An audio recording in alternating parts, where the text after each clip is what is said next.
الحمد لله رب العالمين والصلاة والسلام على أشرف الأنبياء والمرسلين نبينا محمد وعلى آله وصحبه أجمعين أما بعد. السلام عليكم ورحمة الله وبركاته. كم جرتان دقي فتوتك إنك كيردا.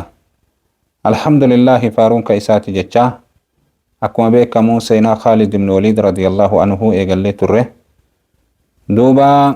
خالد بن وليد يجور رضي الله عنه jagnicha beekamaa duula dhibba lolchiisee agartee dhibban keessattuu injifannoo gonfatisani gaafa duula mu'taa keessatti radiyallahu anhu duulli islaamummaadhaaf yeroo duraa duule isa yeroo agartee ka nabiin kenna jeeshii agartee ka 3,000 kurfeesse gama agartanii ka ummata ruumititti agartanii warroota sahaabaa isaa irraa ajjeesan san nasaaraa arabaatitti erge gaafsaniin keessatti Khaalid waraan inni dura waliin bahe waraana kana nabiin kenna alayhi salatu wassalaam gaafsan jagnootii muslimtoota nama sadi maqaa dhahanii agartee Zayd ilma Haarisaa hoggana agartee jeeshii muslimtoota haa ta'u yoo inni ka du'u taate Ja'far bin Abi Xaalib haa ta'u yoo inni ka du'u taate Abdallah ilma Rawaahaa haa ta'u jedhe. Jarreen sadeenuu dhaqanii jennaan akkuma nabiin kenna maqaa dhahetti duuba agartee ka Zayd ilma Haarisaadhaa guyyaa jalqabaa lolchiisee agartee ka shahiide waraan isaa walqunnamiin illee waraana isaanii oliiti waraana 3,000 waraana 200 lolanii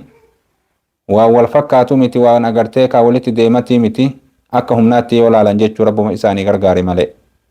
yeroo kana agartee ka Zayd guyyaa duraanii shahiidee eegana agartee alaabaa lafaa fudhatee jechaadha Ja'far bin Abi Xaalib guyyaa lammataa lolchiiseen illee shahiidee guyyaa sadaffaadhaa agartee ka Abdallah ilma Rawaahaadhaa agartee alaabaa lafaa fudhatee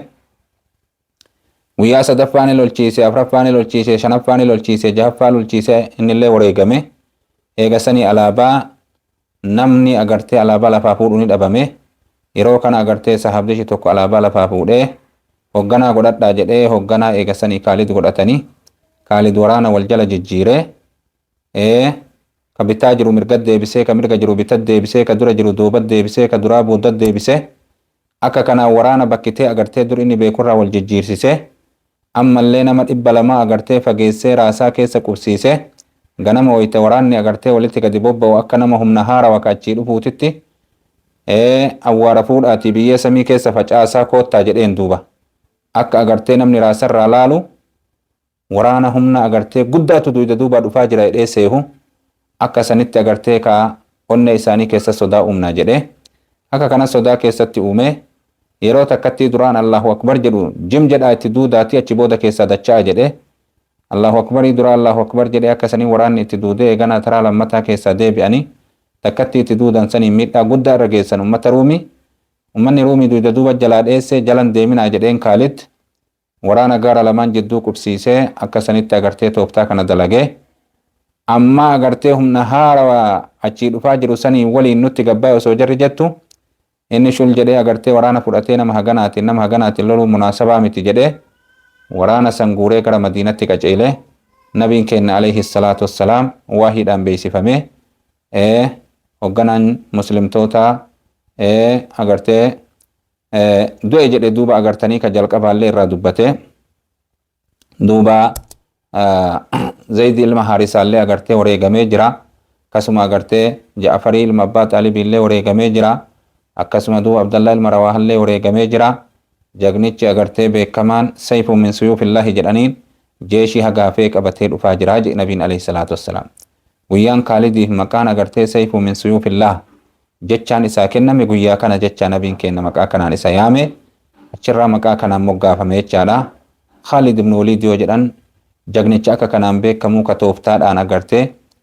jeeshii tokko agartee qabattee nagaha baaftee galuun waan guddaa yoo xiqqaate isaanirraa agartee nama xiqqaan fidne jedhanii immoo muslimtoota irraa namni du'e agartanii nama xiqqo akka kanaan agartee tooftaa dalagee gaafsan sahaabaa nagaha baasee qabatee galeen kanaaf Khaalid bin Waliid yoo jedhan nama akkanaati jagnicha akka kanatti beekamu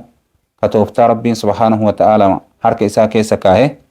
akkanaa kana fakkaataa namni tokko agartee jeeshii isaa nagaha baasee galuulleen maali kunuu agartee lolarraayi lola guddarraayi ruum amma nu deebi osoo jettu inni gandatti galee jechuu radiyallahu anhu